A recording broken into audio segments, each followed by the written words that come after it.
welcome to my booktube channel, Believe in Yourself. My name is Tammy, and today I have my February wrap-up for you. So let me go over some of the stats with you. In the month of February, I read 22 books. I read 4,920 pages, which averages out to be 170 pages a day. I read 9 middle grade books, 0 young adult books, 13 adult books, 21 of them were fiction, and 1 was nonfiction. And the breakdown on that, I had 2 cozy mysteries, 3 suspense thrillers, mysteries, all that sort of type of book together. I had 3 historical. I had 7 contemporary books. I read 3 that I would consider romance. And I read 3 that were science fiction or fantasy. And of those 22 books, 16 of them were first-time reads for me, and I had 6 rereads. My longest book was 371 pages, and it was Wuthering Heights. And my shortest book was 79 pages, and that was The 100 Dresses by Eleanor Estes. Okay, and so another couple of things I wanted to tell you. I did the Buzzword-a-thon, which is Books and Lala's challenge that she does every year. And this month was positive words. And so for that, I read Dear Henry, Love Edith by Becca Kinzer. And the positive words are dear and love. And that's the book I read. And this is a rom-com that I thought was really quite a lot of fun. So we have Edith. She's on her way to a humanitarian mission in South Africa, and she's still waiting for her paperwork to get done. So she decides she's going to take a temporary nursing job in another town just over the summer so she can get her paperwork all finished up. Well, she doesn't have anywhere to live, so she ends up living in Henry's house. Now, he has an upstairs apartment, and it's got its own living area, and then, of course, he has his living area on the main floor of the house, but they share the kitchen. She is working as a nurse, and she's working at nighttime. So she's gone in the evenings. She has her own entrance to the apartment and everything. He works construction. He has a construction company, and he works during the day. So they don't really see each other because, they're gone at different times. But they do share that kitchen, so they write notes back and forth on different things. Like Edith often cooks, and will leave a note and say, hey, I made this and this, and he'll leave a note saying something back or whatever. Well, they get to know each other through these letters, and they become very good friends. They find that they can talk easily to each other. The catch is he thinks Edith is an older lady because she is widowed, and she's working as a nurse and into humanitarian work, and he just thinks she's an older lady. Well, she thinks he's an older gentleman because he had an accident on site at one of his jobs, and he's hurt his knees, so he does go to therapy frequently for his knees, for his bad knees, and she just assumes that, that he's an older guy. Well, they also run into each other around town often, and they're always bumping into each other, and they're very attracted to each other, but they aren't dating or anything. They just run into each other and are interested, and they both really kind of like each other, but they also really like their friendship that they have with their housemate that they don't know. So as you can tell, there's lots of funny scenes and whatever back and forth with them crossing each other and everything. The whole book is not like that, though. So some of the books like that, you go the whole book before they finally realize what's going on. Well, we make it maybe a third of the way, maybe even a half a way till they find out who they are each other. And there's some other issues that come up and everything. And I really enjoyed this book. There were some really funny parts in this book, some definitely laugh out loud parts, and I really enjoyed that. So I wanted to talk about this. It was, like I said, I used it for that, what is it called? The Buzzword-a-thon, but I did enjoy it a lot. And then for, let's see, for the seasonal challenge, and this is for Chantel, and I will link these channels down below. But her challenge this month was a book with love. So for that, I read Portrait of Jenny. And this is by Robert Nathan. And I've already talked a lot about this, so I'm not going to really mention it. But, oh, this was such a good book. Such a sweet love story. And I really liked it. Okay, so then Storm did a retro romance readathon all month long. So I think I only had the 2, but I counted Portrait of Jenny because this was published in 1922. No, I'm sorry. This was published, I'm wrong. I'm mixing them up. This one was published in 1939. But this one was published in 1922. It's by Emilie Loring, The Trail of Conflict. And I showed this in my Emilie Loring book haul. And I read this aloud to my mom, and we both really enjoyed it. So in this one, we're following Jerry. She has her family has millions of dollars, but they don't have the fancy family title or, anything. What do they call it? Aristocratic name. And then we've got Steve, and he has an aristocratic name, but he has no money.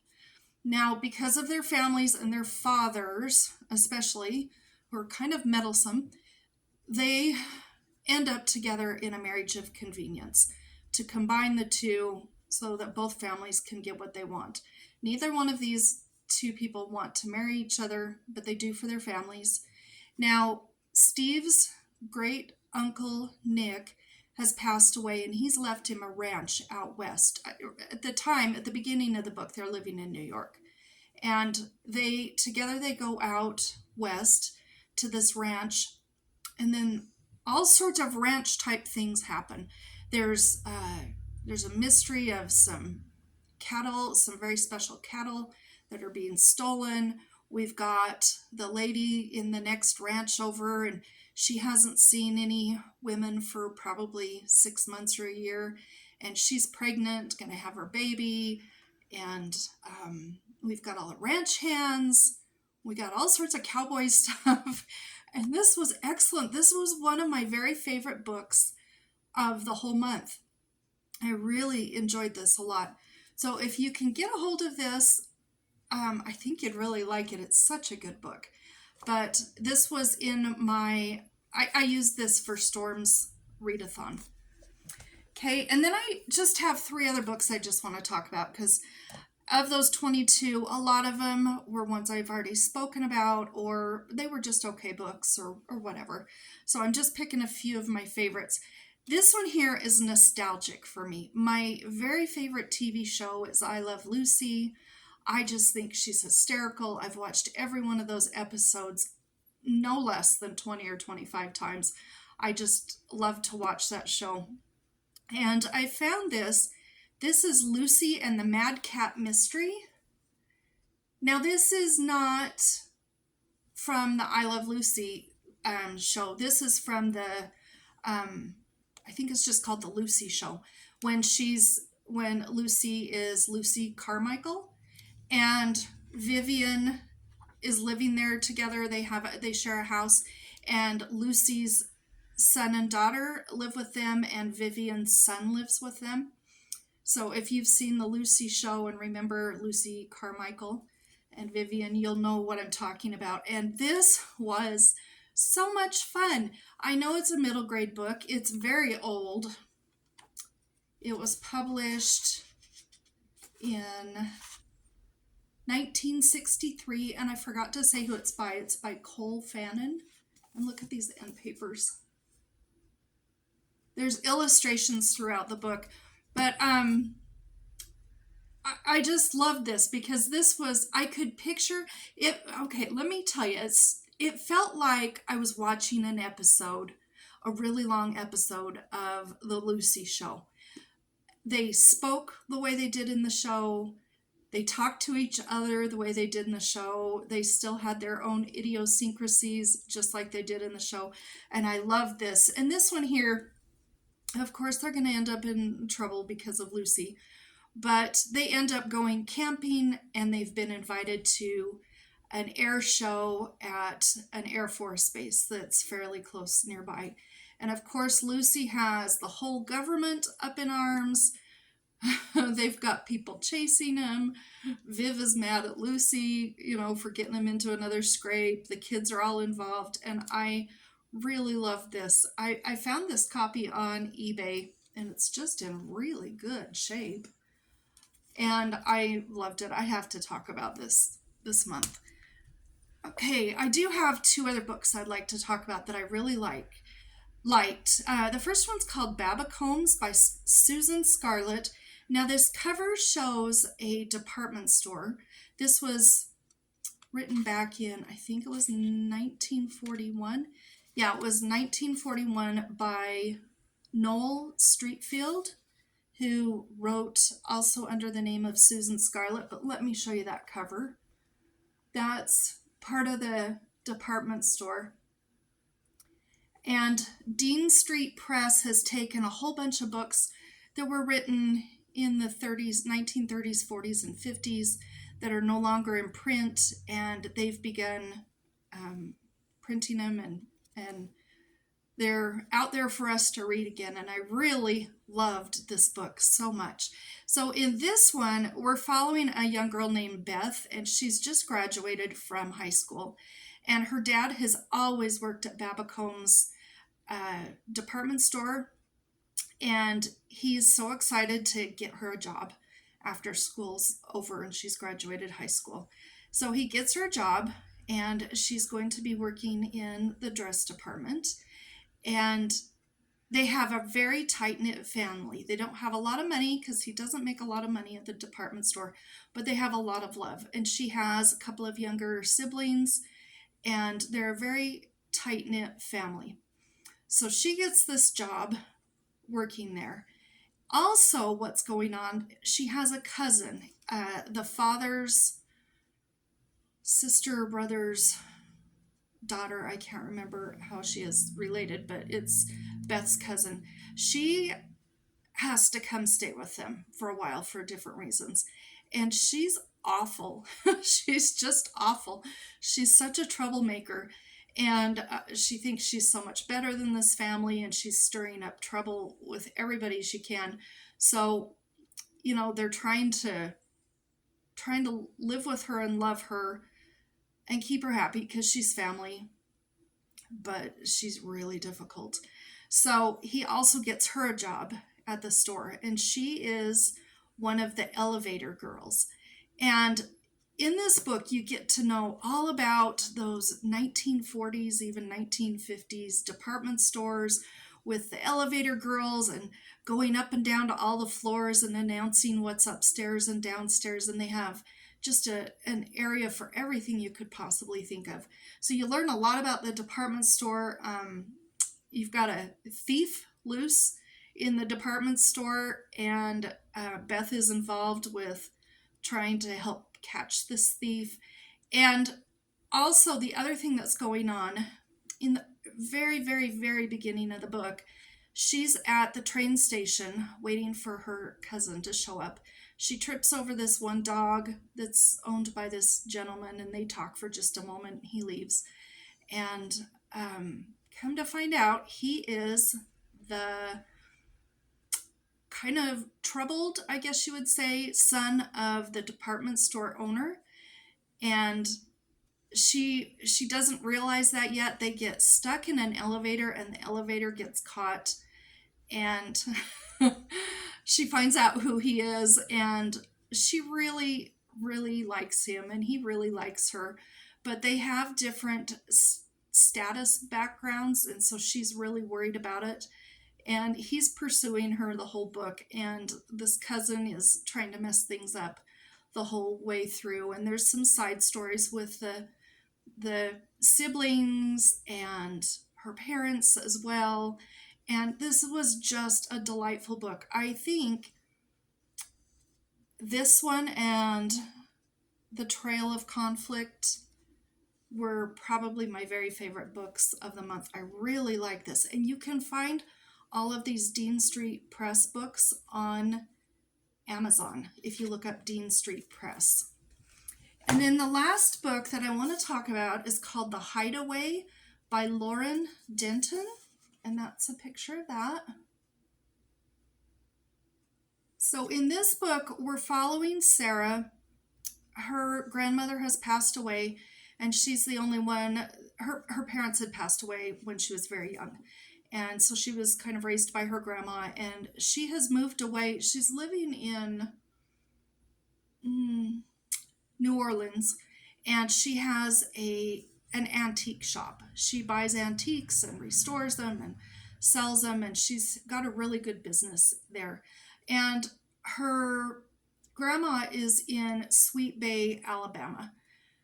And her grandma has passed away. She's going to be going to see her soon, but her grandma has passed away, and she's left her B&B to her granddaughter, Sarah, with instructions to do whatever she needs to do with it, but can she at least fix it up first? And because her grandma was not able to, being older and everything. So she goes back to her grandmother's town where she grew up at, and it's a B&B, and her grandma hasn't really had anybody stay that pays. They're just kind of a motley crew of misfits that have shown up along the way over the years and decades, and they stay there, and they're all senior citizens at this point because they're all, in their 70s and 80s and everything. And so she decides she's going to go ahead and fix this house up, and she thinks possibly that she might sell the house when she's done. So she starts to fix it up, and she discovers a box of items up in the attic, and she starts learning about her grandmother. She finds out that her grandmother had a whole different life that she never even knew about. So part of the book goes back in time, and we learn about the grandma. And then the majority of the book is taking place nowadays. And she's getting this house fixed up. And there is a land developer who is determined he's going to get a hold of this land and tear down this house. And she's there fighting for it. She wants to go back to her store because she really loves her antique business. And so there's a lot of things going on with her building this or fixing this home, renovating it, and with the older characters that live there, and learning about her grandma, and fighting with the land developer, and trying to still continue her business back home. And also there's somebody that shows up that, of course, there's a little bit of a love interest in this. And I really enjoyed this. I read this really quickly. It was a fast book. So those are some of my favorites and the statistics of my reading month. And I had a really good reading month. I'm looking forward to March, though. It's always fun to start with a fresh page. But I hope that you've maybe found a few books that you'd be interested in reading. Anyway, you have a great day. Thanks for watching.